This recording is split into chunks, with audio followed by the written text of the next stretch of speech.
mkpụrụ okwu ndị nwere bido n'otu nkeji okwu ruo na nkeji okwu 6 aka anyị ga-ezipụta mmaatụ ugbu a. So nke mbụ abụrụ ji nwere otu nkeji okwu. Achetakwa na akwa mgbochi ume na ụda ume chetakwa na ọka bụkwa ụda ume. Chetakwa na mgbochi ume adịghị akwụsị nkeji okwu, naanị ụda ume maọbụ nyiri ụda ume ebe ọ na-arụ ọrụ maọbụ mee na anị ebe ọ na-arụ ọrụ nyiri ụda ume.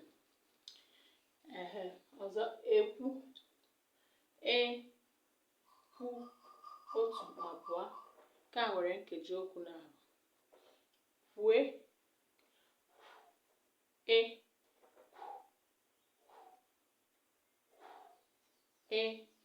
nkeji okwu abụọ ka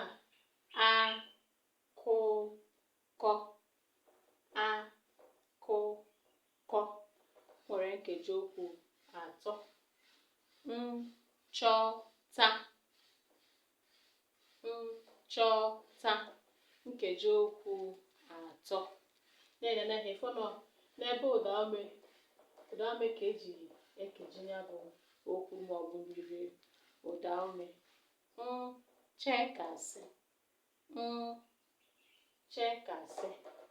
ka nwere nkeji okwu anọ.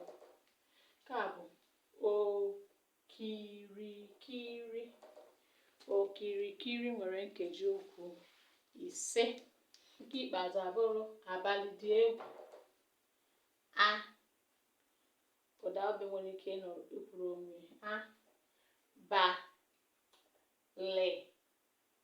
dị